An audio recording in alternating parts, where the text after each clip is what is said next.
Assalamualaikum warahmatullahi wabarakatuh. Alhamdulillahirabbil alamin. Alladzi arsala rasulahu bil huda wa dinil haq liyudhhirahu 'ala dini kullih wa kafa billahi syahida. Allahumma shalli ala Muhammad wa ala ali Muhammad amma ba'du. Saudara sekalian, selamat bertemu kembali dalam perbincangan kita mengenai ulumul Quran.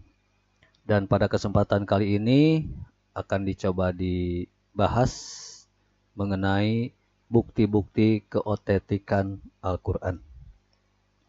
Sebagaimana kita pahami bahwa Al-Quran sudah ada di tengah-tengah umat manusia 1,5 milenium atau kurang lebih 1.500 tahun.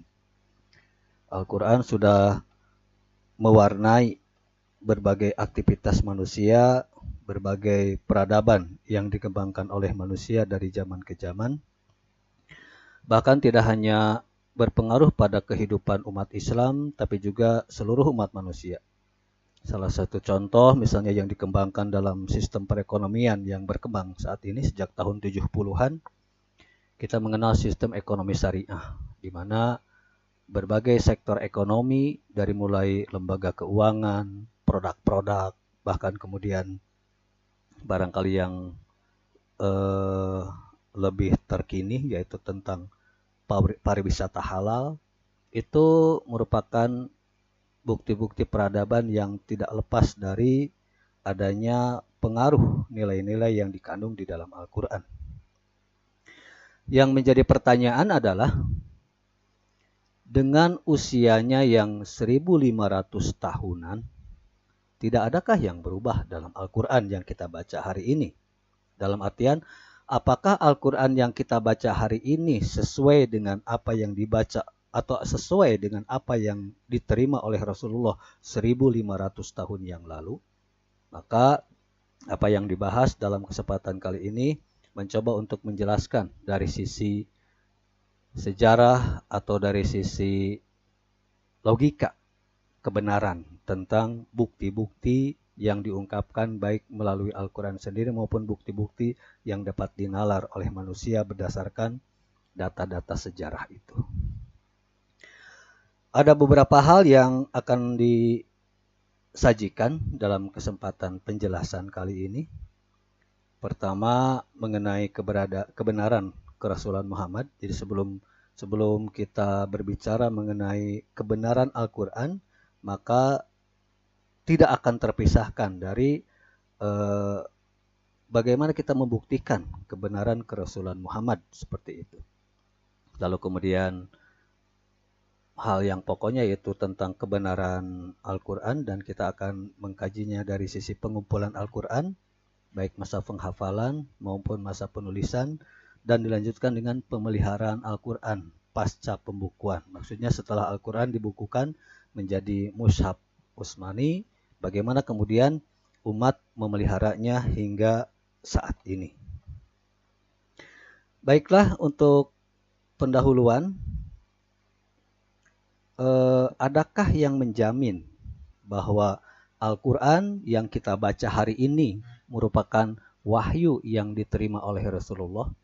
Tidak adakah perubahan? Sedikitnya ada 3 jaminan yang diungkapkan antara lain oleh Dr. Quraish Shihab dalam membumikan Al-Quran. Yang pertama adalah jaminan dari Allah. Dalam Quran surat Al-Hijr ayat 9, A'udzubillahi minasyaitonirrajim, Inna nahnu nazzalna dzikra wa inna lahu lahafizun. Allah lah yang menjamin Al-Quran. Allah yang menurunkannya dan Allah yang pasti yang akan memeliharanya. Bagi orang-orang yang beriman, ayat ini sudah cukup untuk meyakinkan bahwa Al-Quran tidak akan ada perubahan karena sudah dijamin oleh Allah yang menurunkan Al-Quran tersebut. Namun di zaman sekarang ini, di mana kemudian banyak orang yang bertanya, banyak orang yang menalar, atau kita berinteraksi dengan orang-orang yang tidak percaya terhadap Al-Quran, maka bisa dikatakan bahwa jaminan ini tidak cukup. Bagaimana dikatakan cukup ketika kemudian eh, orang yang tidak percaya kepada Al-Quran otomatis tidak akan percaya kepada ayat yang terkandung di dalam Al-Quran ini. Sehingga kemudian diperlukan adanya bukti-bukti lain. Oleh karenanya kemudian ada bukti-bukti yang kemudian dapat diungkapkan baik di dalam Al-Quran sendiri maupun bukti-bukti kesejarahan. Contoh yang misalnya dapat dibuktikan dari sisi Al-Quran sendiri sebagaimana juga ditulis oleh Quraish Shihab di dalam karyanya. Misalnya dalam pembahasan mengenai keotentikan Al-Quran, Quraish Shihab mengkaji tentang beberapa ayat atau mengkaji tentang huruf-huruf hijaiyah yang mengawali beberapa surat di dalam Al-Quran. Itu jumlah huruf-hurufnya itu terbagi atau habis dibagi dengan jumlah bilangan huruf yang merangkai kata Bismillah. Sebagaimana diketahui bahwa kalimat Bismillahirrahmanirrahim itu konsonannya terdiri dari 19 konsonan, dan ini konon sebagaimana diungkap oleh Rasyad Khalifah merupakan salah satu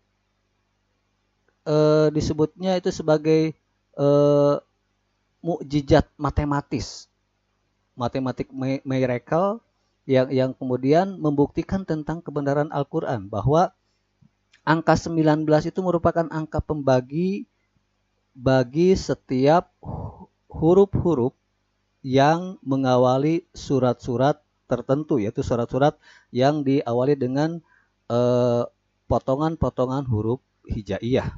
Misalnya surat huruf Qaf yang merupakan awal dari surat ke-50 itu terulang 57 kali atau sama dengan 3 kali 19. Huruf Kaf, Ha, Ya, Ain, Shod yang mengawali surat Maryam itu terulang sebanyak 798 kali, dan ketika kemudian dibagi 19 maka dia akan habis dibagi 19 dengan jumlah 42. Dan selanjutnya, kalau kemudian kalian merasa penasaran untuk mengungkap lebih banyak lagi tentang bukti-bukti keajaiban dari angka matematis itu, kalian bisa dilanjutkan membaca dalam bahan bacaan yang saya lampirkan dalam inosnya. Kita lanjutkan. Bukti berikutnya adalah bukti kesejarahan, dan barangkali dalam kesempatan kali ini bukti yang ketiga ini akan coba kita bahas secara lebih terinci. Sebagaimana tadi dikatakan bahwa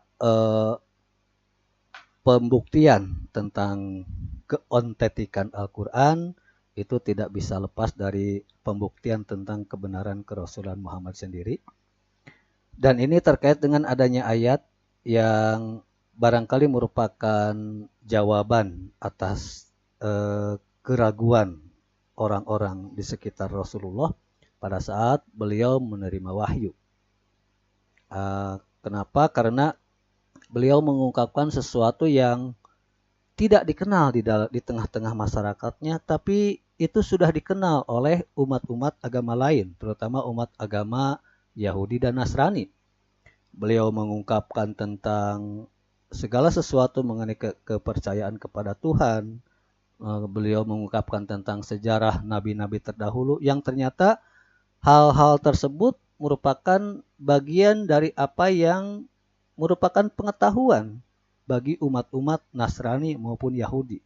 Oleh karenanya, ada tudingan-tudingan dari mereka atau dari orang-orang yang tidak percaya akan kerasulan Muhammad bahwa dia itu bukan menerima wahyu, tapi mendengar dari seseorang atau berguru kepada seseorang yang memiliki informasi-informasi terkait dengan hal-hal itu. Nah, untuk membuktikan bahwa Rasulullah benar-benar menerima wahyu dari Allah dan tidak karena adanya interaksi atau saling bertukar informasi dengan pihak-pihak yang lain, Al-Quran kemudian menegaskan di dalam surat Al-Ankabut ayat 48, kamu tidak pernah membaca sebelumnya sesuatu kitab pun dan kamu tidak pernah menuliskan dengan tanganmu. Andai kata itu dilakukan oleh Muhammad, maka benar-benar ragulah orang-orang yang mengingkarimu. Lalu, selain ayat ini, apa buktinya? Beberapa hal kemudian diungkapkan oleh sejarawan, antara lain oleh Haikal di dalam bukunya Hayatu Muhammad atau Sejarah Muhammad. Di antaranya diungkapkan tentang fakta-fakta mengenai apa yang ada pada masyarakat Arab atau tempat Rasulullah menerima wahyu itu atau tempat Rasulullah tinggal sebelum Islam datang atau sebelum Rasul mendakwahkan Islamnya. Pertama, Arab itu adalah Sahara yang tandus, yang secara geografis merupakan tanah yang tidak menarik untuk didiami. Jarang sekali atau sedikit orang yang mampu melintasi wilayah itu sehingga relatif tertutup dan sedikit sekali keluar masuknya informasi. Jangan dibayangkan dengan membandingkannya pada abad ini di mana kemudian kita saling bisa bercakap-cakap, bertukar informasi melalui internet misalnya. Zaman itu jangankan teknologi informasi, teknologi transportasi pun masih menggunakan unta sehingga untuk menempuh perjalanan beberapa kilo saja harus ditempuh dengan berhari-hari. Sehingga bisa dikatakan bahwa tidak ada kemungkinan saling bertukar informasi antara Rasulullah dengan orang-orang yang memahami informasi-informasi terkait hal-hal yang tadi disebutkan seperti itu. Namun kenapa ada orang-orang yang tinggal di situ? Silahkan dilanjutkan pembacaan tentang Hayatu Muhammadnya. Antara lain itu disebabkan adanya orang-orang yang merasa ingin bebas dari intimidasi pemerintahannya sehingga mereka lari keluar dan kemudian memasuki wilayah-wilayah yang kira-kira tidak dikejar-kejar lagi oleh pemimpin yang tirannya. Atau juga ada yang mengatakan bahwa mereka merupakan pengungsi karena pernah ada kejadian jebolnya sebuah tanggul dan mereka merupakan pengungsi dan kemudian menetap di tengah-tengah jazirah yang tandus itu. Namun itu silakan dibuktikan informasi atau dilanjutkan pembacaan informasinya. Yang kedua terkait dengan apa yang terjadi pada masyarakat pra-Islam, yaitu sudah ada dua katakanlah peradaban atau dua kebudayaan yang mempengaruhi wilayah-wilayah yang menjadi kekuasaannya. Ada dua kerajaan besar, yaitu Bizantium di sebelah barat dari jazirah ini, yang kemudian agama negaranya adalah agama Nasrani, kemudian Persia yang beragama Majusi di sebelah timur. Namun agama dari kedua negara ini sudah terpecah ke dalam sekte-sekte sehingga tidak menarik bagi orang Arab untuk memilih salah satu dari keduanya itu. Di samping itu kemudian karena jauhnya mereka dari pusat-pusat keramaian yang terpengaruh oleh peradaban kedua kerajaan itu, maka pengaruh peradabannya hanya menyentuh wilayah-wilayah pinggiran dari jazirah itu saja. Sementara masyarakat di pedalamannya hidup sebagaimana mereka pada awalnya. Lalu bagaimana kehidupan mereka? Mereka adalah masyarakat pagan. Konon mereka adalah keturunan dari Ibrahim, yaitu bapak monoteisme yang mengajarkan tauhid tidak hanya bagi Islam, tapi juga bagi agama-agama samawi lainnya, yaitu Yahudi dan Kristen. Namun karena jarak pewahyuan terhadap atau jarak zaman Ibrahim dengan zaman masyarakat Arab yang dihadapi oleh Rasulullah itu sudah sangat jauh, maka kemudian lambat laun keyakinan kepada tauhid itu luntur karena interaksi mereka dengan alam sekitarnya yang tandus tadi. Kepercayaan pagan muncul karena ketidakberdayaan mereka menghadapi kondisi alam dan mengalihkan persepsi Tuhan yang esa itu yang mereka anggap jauh kepada kekuatan alam. Jadi mereka bergantung kepada alam atau mempersepsi bahwa alamlah yang mempengaruhi kesejahteraan hidupnya. Alamlah yang menentukan tentang keselamatan dan tentang kecelakaan. Sehingga kemudian mereka berpaling kepada berhala-berhala sebagai simbol untuk menggambarkan sosok Tuhan yang jauh itu. Dan apa yang tadi kemudian digambarkan di dalam agama-agama di sekitar mereka yang dianut oleh umat-umat di luar jazirah itu, misalnya kerusakan tauhid menjadi monolatri atau orang Yahudi menyembah satu dewa tapi tetap meyakini bahwa ada dewa-dewa lain bagi kaum yang lain. Konon Yahudi itu bukan agama dakwah sehingga kemudian mereka hanya ingin selamat untuk kaumnya sendiri.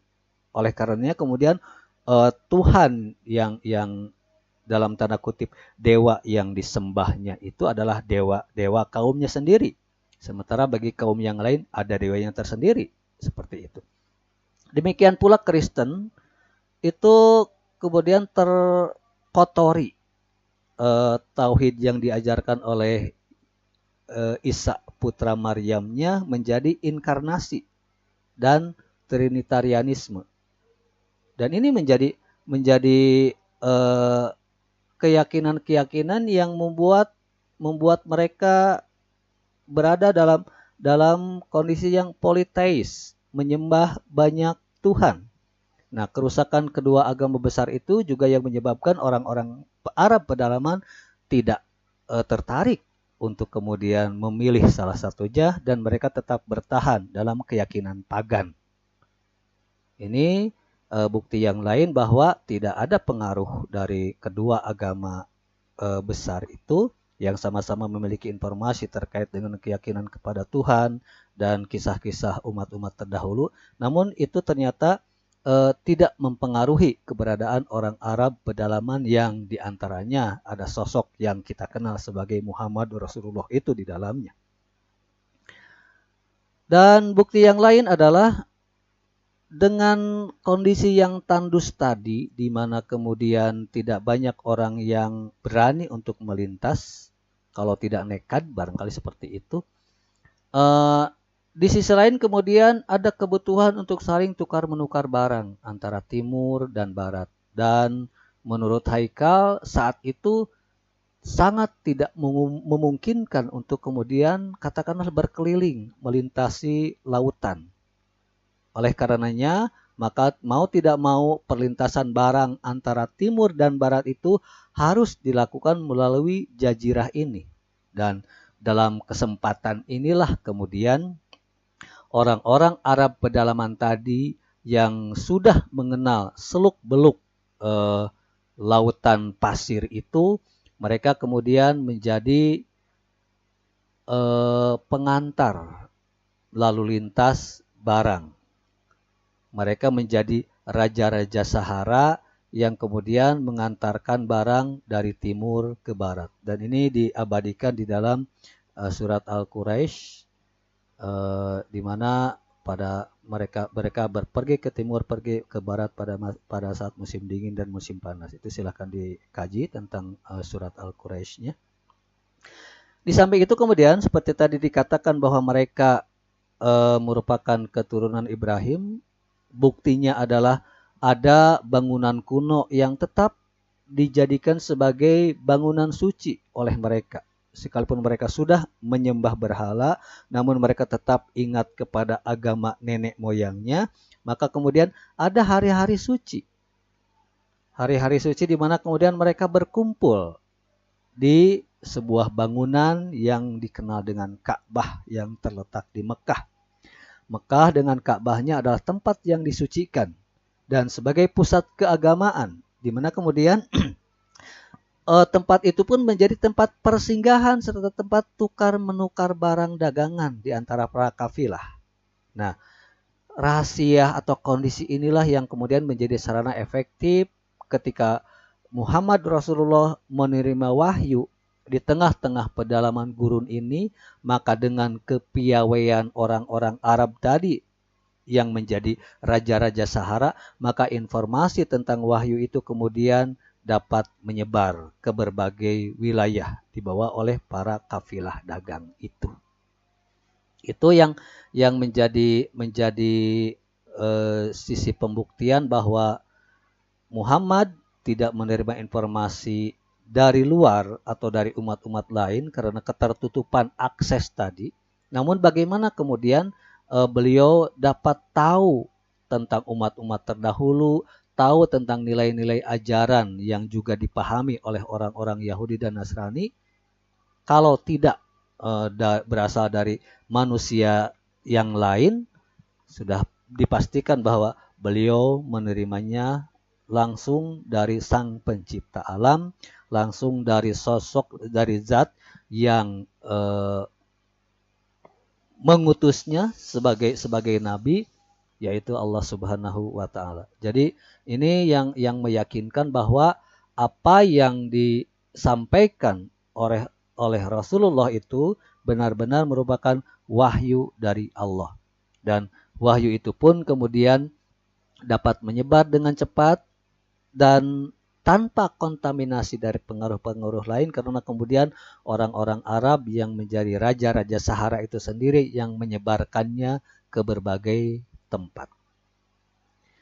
Ini yang menjadi nalar atau argumentasi nalar tentang kebenaran Muhammad Rasulullah menerima wahyu, dan wahyunya bukan dari informasi-informasi umat-umat terdahulu sebagaimana yang disangkakan oleh beberapa pihak yang mengingkari kebenaran beliau sebagai Rasul.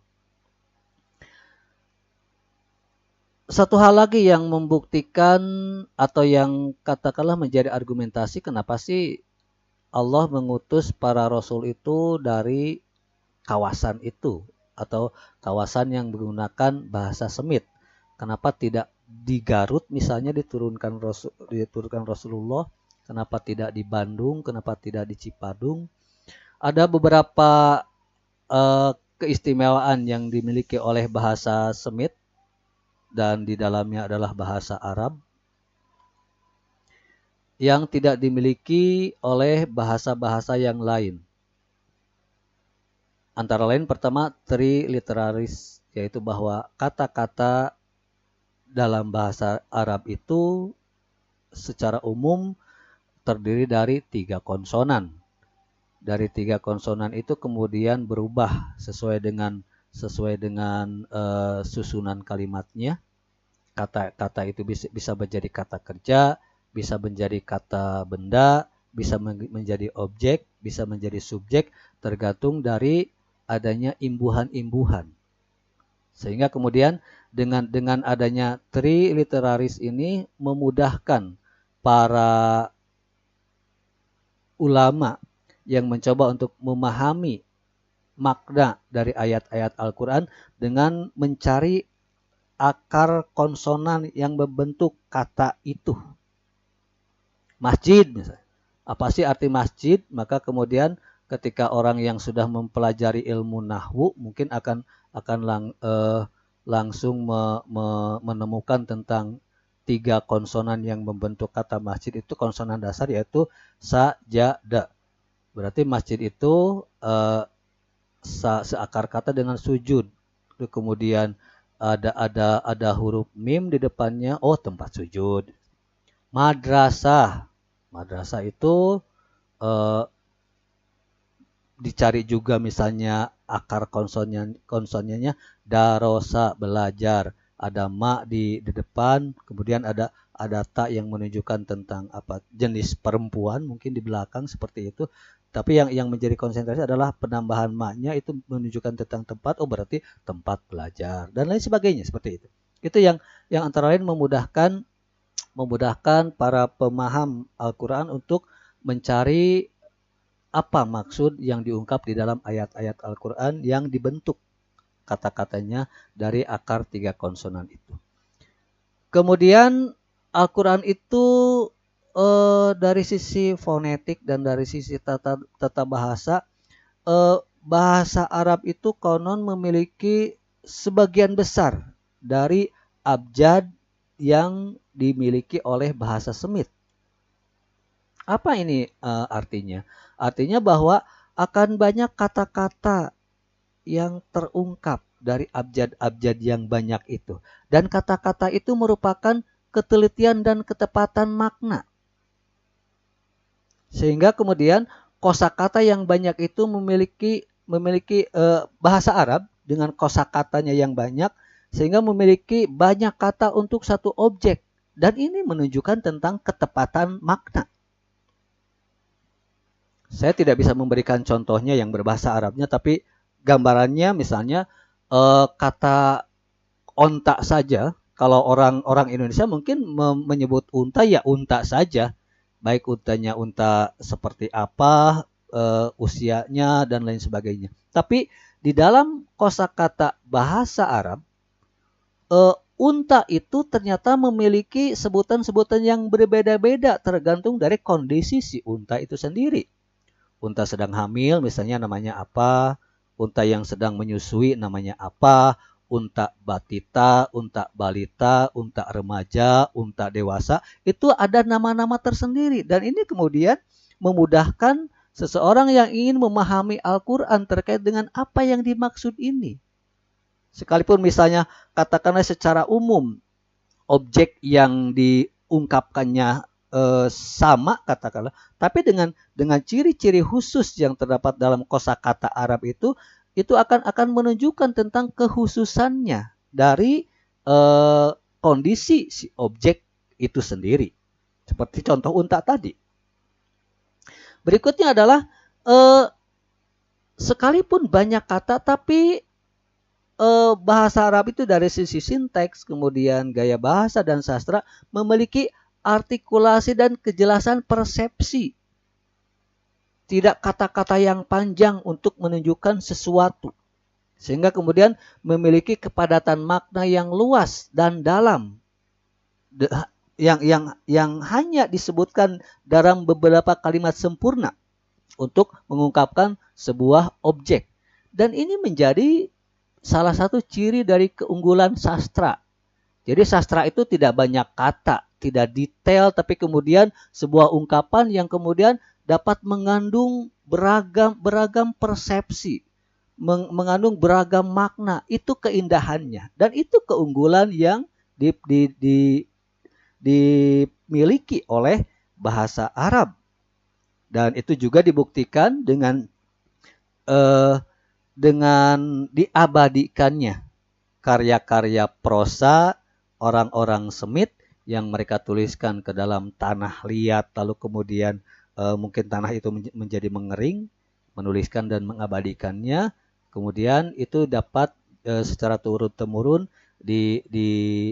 diwarisi oleh anak cucunya. Ini bagian-bagian dari rahasia-rahasia Allah, barangkali kalau saya tidak salah menyebutkan itu, rahasia-rahasia Allah tentang kenapa tadi Rasulullah diutus di tengah-tengah jazirah, sehingga itu jawabannya karena informasi yang beliau terima tidak terkontaminasi dengan berita-berita dari luar, tapi murni berdasarkan wahyu Allah. Lalu kemudian kenapa pula diutus dari orang-orang yang menggunakan bahasa Semit, atau kenapa umumnya wahyu itu diturunkan oleh Tuhan dengan media bahasa Semit karena rahasia-rahasia ini. Ini bisa Anda kaji secara lebih detail lagi dalam karya Al-Faruqi, Hasanah Peradaban Islam Gemilang. Nanti ada referensinya di belakang. Ini bagian yang pertama yang membuktikan tentang kebenaran Muhammad sebagai Rasulullah. Lalu kemudian masalah yang menjadi konsentrasi utama barangkali dalam pembahasan kali ini yaitu tentang kebenaran Al-Quran. Bagaimana Al-Quran diyakinkan? Atau bagaimana kita meyakinkan bahwa Al-Quran yang sudah ratusan tahun ada di tengah-tengah kita itu tidak ada perubahan. Al-Quran itu kemudian dipelihara oleh umat eh, paling tidak dengan dua pilihan kategori secara garis besarnya, yaitu dikumpulkan dalam bentuk dihafal atau diingat dan dikumpulkan dalam bentuk ditulis. Pengumpulan Al-Quran dalam bentuk penghafalan, bahwa Al-Quran turunnya berangsur-angsur. Turun yang berangsur-angsur ini memungkinkan masyarakat yang ummi, yang tidak begitu paham baca tulis, untuk dapat menghafal dan memahami maknanya. Di samping tadi, bukti-bukti di dalam bahasa Arab tadi, bahwa dengan kepadatan makna mengungkapkan sebuah objek, itu membuat kata-katanya menjadi sederhana. Dan itu yang kemudian memungkinkan untuk memudahkan Al-Quran itu dihafal. Di samping kemudian turunnya tidak langsung ngegeblok 6.000-an lebih ayat, tapi secara berangsur dalam periode kurang lebih 23 tahun. Dan itu secara logis sangat memungkinkan masyarakat yang ummi itu untuk mengabadikannya dalam bentuk hafalan. Kemudian Rasulullah senantiasa menantikan wahyu, dan dengan adanya penurunan wahyu yang berangsur itu, beliau menghafal dan memahaminya. Ia adalah hafiz pertama dan contoh bagi para sahabatnya. Setiap kali turun satu atau beberapa ayat, para sahabat segera menghafalnya, memikirkan maknanya, dan mempelajari hukumnya. Mereka tidak kemudian terus-menerus seperti kita bernafsu, misalnya ingin menguasai sejumlah ayat dalam jumlah yang banyak, tapi menghafalnya, memikirkan maknanya, mempelajari hukumnya, kemudian mereka menerapkannya di dalam kehidupan. Dan tradisi ini menjadi metode pengajaran Quran hingga masa tabi'in. Dipahami beberapa ayat, dihafal beberapa ayat, dipahami maknanya, lalu kemudian dipelajari hukumnya dan diimplementasikan. Itu yang kemudian lebih membekas di dalam ingatan daripada dengan pusing-pusing dalam satu malam membaca banyak ayat, ketika bangun pagi ayat-ayat yang sudah dihafal itu lupa kembali. Berikutnya, setiap ada yang hijrah atau yang masuk Islam, maka Rasulullah memilih orang-orang tertentu untuk mengajarkan Al-Quran kepada mereka. Jadi ketika ada orang yang masuk Islam, tidak ujug-ujug kemudian diberikan ajaran tentang hukum Islam itu bagaimana, potong tangan, penggal kepala dan lain sebagainya, tapi diajarkan dulu Al-Qur'annya. Dan ini yang kemudian memungkinkan Al-Qur'an sudah tersebar di dalam ingatan para sahabat Rasulullah semenjak beliau hidup di tengah-tengah mereka. Kenapa tidak dituliskan dalam bentuk resmi? Nanti ada jawabannya di belakang. Dan ini alasan logis. Kenapa diabadikan dalam bentuk hafalan? Tadi kita tahu bahwa masyarakat Arab itu masyarakat ummi. Oleh karenanya hafalan menjadi andalan masyarakat Arab yang ummi tadi saat turunnya Al-Quran. Lalu apakah memungkinkan mereka kemudian untuk menghafal Al-Quran? Jangan bayangkan mereka sesibuk kita. Mereka dikenal sebagai masyarakat yang sederhana, masyarakat yang bersahaja, sehingga cukup waktu luang untuk menghafal dan mempertajam pikiran mereka di dalam memahami Al-Quran. Mereka datang ke tempat penggembalaan sambil menunggu gembalanya kenyang, misalnya memakan rumput, mungkin di sela-sela main seruling, mereka menghafal ayat-ayat Al-Quran. Tidak seperti kesibukan masyarakat sekarang seperti itu mereka. Atau mungkin ketika mereka pedagang sambil menjelajah lautan Sahara, mereka kemudian melantunkan ayat-ayat Al-Quran, dan sangat memungkinkan hal itu terjadi. Yang kedua, kegemaran dan kebanggaannya pada sastra tadi, sebagaimana tadi diungkap oleh Al-Faruqi. Al-Quran mencapai tingkat tertinggi dari keindahan bahasanya, sehingga lantunan ayat-ayatnya tidak saja dikagumi orang-orang mukmin, tetapi juga orang-orang kafir. Karena orang-orang kafir di sini kan orang Arab juga, yang gemar juga kepada sastra. Dengan bahasa Arab yang indah tadi, dengan kepadatan makna yang diungkapkan hanya dalam beberapa kalimat saja, maka ayat-ayat Al-Quran tidak saja digandrungi oleh orang-orang mukmin karena landasan keimanannya juga, tapi juga oleh orang-orang kafir yang sama-sama orang Arab yang bangga terhadap sastra.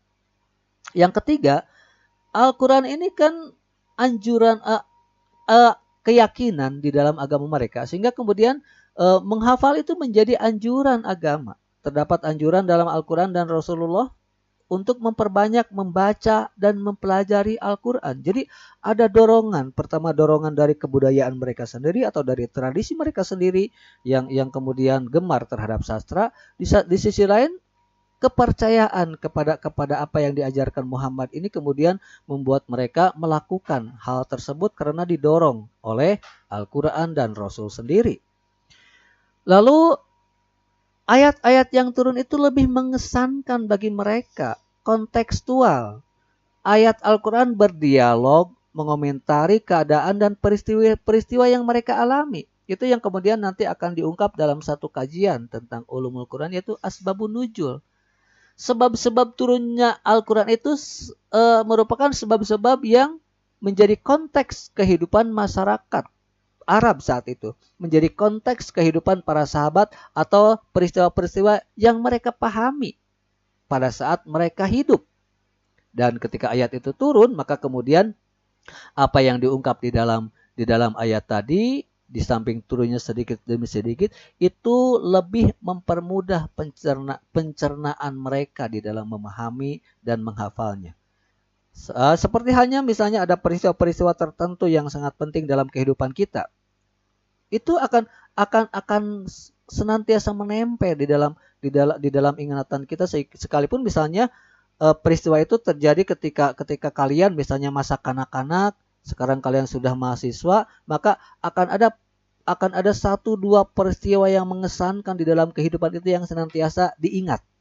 Bahkan mungkin gambarannya pun sangat jelas. Dan ini asbabun nuzul atau sebab-sebab turunnya Al-Quran yang mengesankan bagi masyarakat Arab, dan itu yang kemudian mempermudah mereka untuk mengingat atau menghafal ayat-ayat Al-Quran. Di samping itu, kaitannya juga dengan agama, bahwa ini adalah ayat-ayat Allah yang harus dijaga. Maka kemudian ada upaya kehati-hatian dari masyarakat Arab itu, anjuran Al-Quran dan hadis untuk selalu bersikap teliti dan hati-hati di dalam menyampaikan berita. Jadi ketika mereka ditanya tentang ayat anu, tidak mungkin mereka berbohong. Karena kemudian di antara para sahabat itu, mereka saling bertukar informasi terkait dengan ayat-ayat Al-Quran. Mereka saling bertukar informasi tentang hadis-hadis Rasulullah. Dan itu tidak mungkin kemudian dilakukan dengan cara-cara memanipulasi atau membohongkan dari apa yang senyatanya. Kehati-hatian. Dan ini adalah alasan-alasan logis kenapa hafalan menjadi andalan di dalam mengabadikan Al-Quran di tengah-tengah masyarakat yang ummi. Yang selanjutnya adalah selepas masa penghafalan, lalu selepas Rasulullah wafat, Al-Quran kemudian dikumpulkan dalam bentuk tulisan. Dan pengumpulan Al-Quran dalam bentuk penulisan ini terbagi ke dalam 3 masa. Pertama, masa Rasulullah atau masa pewahyuan. Jadi di samping sebagian besar sahabat menghafal ayat-ayat Al-Quran, beberapa orang juga ditugasi oleh Rasulullah sebagai sekretaris beliau untuk menuliskan wahyu. Ada Ali, Muawiyah, Ubay bin Ka'ab, Zaid bin Sabit, dan mungkin yang lainnya. Dan ada sejumlah sahabat kecil sejumlah sahabat yang secara inisiatif menuliskan juga sekalipun tidak disuruh oleh Rasulullah. Dan mereka, para sahabat yang ditugasi maupun yang berinisiatif, senantiasa mengkonfirmasikan tentang kebenaran dari ayat-ayat Al-Quran yang mereka tulis dan mereka hafal kepada Rasulullah. Konon setiap Ramadan seperti itu. Kemudian Rasul sendirilah yang menentukan tentang susunan dan tertib Quran, tetapi tidak berdasar nuzulnya. Setiap kali ayat Al-Quran turun, kemudian ditempatkan di tempat penulisannya sesuai dengan petunjuk Nabi. Oleh karenanya, kalau kemarin ada yang bertanya tentang hal ini, maka Rasulullah sendirilah yang kemudian memerintahkan kepada sahabatnya untuk letakkan ayat ini setelah ayat itu. atau letakkan ayat ini sebelum ayat itu, seperti itu. Jadi susunan ayat-ayat Al-Quran itu atas petunjuk dari Rasulullah sendiri. Dan tadi pertanyaannya kenapa saat ini belum ada penulisan resmi? Karena pewahyuan masih terus berlangsung. Jadi tidak langsung dibukukan dalam bentuk buku yang resmi, karena terus-menerus kemudian antara ayat-ayat yang ada di dalam Al-Quran kemudian dipertukarkan, dalam artian ketika Rasul mengatakan letakkan ayat ini setelah ayat itu, maka kemudian susunan-susunan dalam tulisan-tulisan para sahabat itu terus-menerus dinamis berubah sampai kemudian mencapai kesempurnaannya selepas selesainya masa pewahyuan atau ketika Rasulullah kembali ke haribaan Allah Subhanahu wa taala. Selesai masa pewahyuan, maka kemudian pelanjutan pengabadian Al-Quran dalam bentuk tulisan itu masuk ke dalam fase khalifah. Pada masa Abu Bakar dengan berbagai realitas sejarah yang mengawalinya, secara singkatnya kemudian terjadi pula upaya pengkodifikasian atau pembukuan dalam kumpulan yang khusus terkait dengan ayat-ayat Al-Quran, dan ini merupakan pengkodifikasian pertama. Atau ada juga yang mengatakan ini bid'ah pertama, tapi bid'ah itu ternyata bid'ah yang sangat bermanfaat bagi umat hingga akhir zaman. Ini dilakukan atas usulan Umar bin Khattab untuk melakukan pembukuan ini karena banyak para penghafal yang tadi di periode penghafalan yang gugur di medan pertempuran. Oleh karenanya kemudian dengan berbagai diplomasi, dengan berbagai argumen yang dikemukakan oleh Umar, akhirnya Abu Bakar sebagai khalifah menyetujui usul itu, lalu menugasi panitia untuk menuliskan Al-Quran yang dipimpin oleh Zaid bin Sabit. Dan dengan kemudian mengandalkan dua saksi, maksudnya adalah apa yang diungkapkan oleh seorang sahabat yang menghafal Al-Quran harus sesuai dengan apa yang terdapat di dalam catatannya. Seperti itu. Jadi apa yang dihafal harus selaras dengan apa yang ditulis. Dan mushaf yang lengkap dari Al-Fatihah sampai An-Nas barangkali itu kemudian disimpan dalam masa penguasaan Abu Bakar hingga wafat beliau. Kemudian Umar meneruskan pemeliharaan mushaf itu, dan sepeninggal beliau mushaf itu kemudian dititipkan atau diwarisi kepada Hafsah putri Umar. Selesai masa penulisan pertama, maka dari Umar kemudian berpindah ke khalifahan ke zaman Utsman, di mana kemudian wilayah Islam semakin luas dan kemudian Al-Quran disebarkan ke berbagai wilayah oleh para sahabat yang mengajarkan Al-Quran kepada para tabi'in atau kepada murid-muridnya. Namun ada permasalahan ternyata dalam hal ini.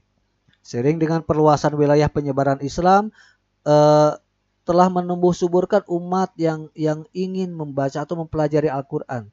Namun demikian, mereka mendapati Al-Quran dengan cara-cara membaca yang berbeda sesuai dengan logat yang dibawakan oleh para sahabat tadi kepada mereka. Dan ternyata perbedaan cara membaca Al-Quran dengan logat-logat ya suku-suku Arab, suku-suku yang ada di Arab tentunya, sehingga ada juga yang kemudian membahas secara tersendiri tentang hal ini, yaitu qiraat sab'ah atau Al-Quran dibaca dalam 7 huruf. Ada yang memaknai 7 huruf itu adalah keseluruhan bahasa-bahasa Arab, itu merupakan ungkapan-ungkapan yang terkumpul di dalam Al-Quran. Namun ada juga yang mengatakan bahwa justru yang dimaksud dengan 7 huruf itu adalah cara membacanya ini. Dan barangkali yang dibahas dalam kesempatan adalah cara membacanya yang beda-beda itu antara satu suku dengan suku yang lain. Ya, saya contohkan untuk menggampangkan saja, bukan untuk maksud apa-apa. Misalnya barangkali ini bisa menjadi analog, dan ketika satu suku Sunda misalnya menyebut sebuah tempat, dia akan mengungkapkan Cicaheum, karena orang Sunda itu huras genggerong misalnya seperti itu, karena banyak mengkonsumsi sampe. Tapi ketika ada orang seberang yang kemudian menanyakan tentang tempat itu, dia mengatakan Cicahem seperti itu.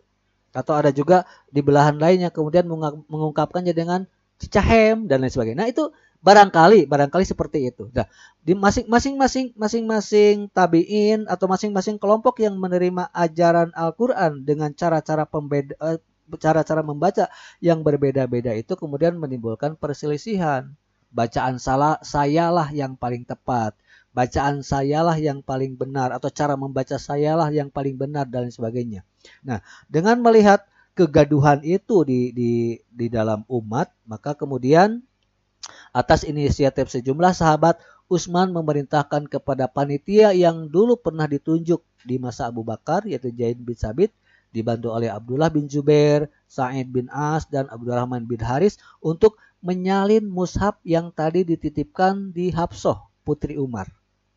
Salina itu kemudian dituliskan di dalam bahasa dan di dalam logat dan dialek Quraisy, dan kemudian disalin beberapa salinan, yang satu menjadi salinan yang kemudian disimpan di istana, barangkali istana khalifah, yang lainnya kemudian disebarkan di berbagai wilayah. Dan salinan Al-Qur'an dari Hafsah yang kemudian hanya menggunakan logat atau cara pembacaan dialek Quraisy inilah yang kemudian tersebar hingga masa kita sekarang. Jadi mushaf Utsman merupakan mushaf standar yang kemudian disebarkan ke berbagai penjuru dunia hingga hari ini.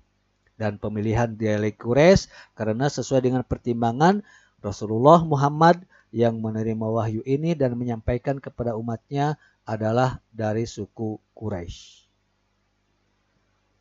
Artinya sudah selesai penulisan Al-Qur'an, lalu konon di masa Ali disempurnakan dengan adanya cara pembacaan dengan menambah harokat karena banyak umat non Arab yang tidak paham dengan Arab yang gundul, huruf Arab yang gundul, maka kemudian ada harokat, ada titik dan lain sebagainya sampai kemudian sempurna seperti yang kita bisa baca hari ini.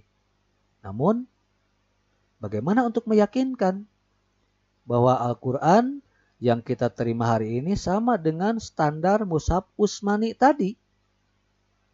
Jaraknya kan sudah lama juga, ya sama sekitar 1500 tahunan dari semenjak dituliskan fase kedua sampai kita sekarang. Apalagi dengan ditambah dengan teknologi canggih, misalnya ada semacam rekayasa di dalam tulisan Al-Qur'an secara elektronik dan lain sebagainya. Bagaimana kita bisa yakin bahwa Al-Qur'an yang kita baca hari ini merupakan tulisan Al-Qur'an yang sama seperti standar mushaf Utsmani? Ini pembuktiannya, sebagaimana tadi dikatakan, mushaf Utsmani merupakan standar Quran di seluruh dunia, dan setiap cetakan baru Al-Qur'an diperiksa oleh lembaga yang berwenang di setiap negeri muslim. Di Indonesia kita memiliki Lajnah Pentashih Al-Qur'an yang bernaung di bawah Kementerian Agama. Kemudian selain sudah tersebar cetakan-cetakan Al-Qur'an yang mendapatkan pengesahan dari badan yang berwenang tadi, atau di Indonesia khususnya dari Lembaga Pentashih Al-Qur'an, juga Al-Qur'an sudah tersebar di berbagai media. Bahkan kemudian sudah menjadi tradisi penghafalan Al-Qur'an. Kita menyaksikan banyak anak-anak TKIT misalnya, atau anak-anak yang secara khusus mengembangkan peminatannya untuk menghafal Al-Qur'an. Di samping kemudian ada lomba-lomba yang tidak hanya tingkat nasional, tapi juga tingkat internasional. Dan kita menyaksikan atau mendengarkan secara kasat mata, secara indrawi, apa yang dibaca oleh orang dari berbagai penjuru dunia dalam sebuah kontes musabaqah tilawatil Quran atau musabaqah hifzil Quran. Semua yang dibacanya sama persis dengan apa yang kita baca. Dan untuk lebih meyakinkan, apakah Al-Quran yang sekarang kalian pegang dalam cetakan, dalam versi tercetak maksud saya, apakah kemudian itu asli, tidak ada pemalsuan-pemalsuan, tinggal dicek saja di bagian depan atau di bagian belakangnya. Di situ ada panitia, ada beberapa nama yang terkumpul dalam panitia Lajnah Pentasih Al-Quran dan ada stempel. Jadi kalau ada stempelnya, ada susunan panitia di sana, maka kita bisa memastikan bahwa Al-Quran yang kita pegang hari ini merupakan Al-Quran yang benar-benar terpelihara, yang tidak ada bedanya dengan apa yang dituliskan pada masa Khulafaur Rasyidin, dan tidak ada bedanya dengan apa yang dihafal oleh masyarakat pada masa Rasulullah, dan tidak ada bedanya dengan wahyu yang diterima oleh Rasulullah Shallallahu Alaihi Wasallam. Itu barangkali saudara-saudara bukti-bukti tentang kebenaran Rasul, atau bukti-bukti kenapa Al-Quran diturunkan dengan bahasa Arab. Lalu kemudian bukti-bukti tentang keterpeliharaan Al-Quran dari sisi apa yang dapat diupayakan oleh umat Islam. Dan ini menurut Quraisy Shihab menjadi bagian dari penafsiran inna nahnu nazzalna dzikra wa inna lahu lahafizun. Kenapa Allah di sana menggunakan kata ganti kami? Karena kemudian Allah memberikan kemampuan kepada umat manusia, kepada kita semua, untuk kemudian mengupayakan pemeliharaan Al-Quran itu, sehingga wahyu Allah ini akan senantiasa abadi, akan senantiasa mewarnai setiap dinamika peradaban, dinamika kehidupan seluruh umat manusia, dan tidak hanya terfokus pada kehidupan umat Islam. Demikian yang dapat disampaikan, mudah-mudahan dapat dipahami. Kalau tidak dipahami, mudah-mudahan itu menjadi bahan bagi kalian untuk lebih penasaran, untuk mengkaji secara lebih jauh dan lebih komprehensif dari apa yang dapat saya jelaskan, sehingga kemudian kalian bisa memiliki pengetahuan yang lebih utuh daripada penggalan-penggalan informasi yang dapat saya sampaikan. Billahi taufiq wal hidayah. Wassalamualaikum warahmatullahi wabarakatuh.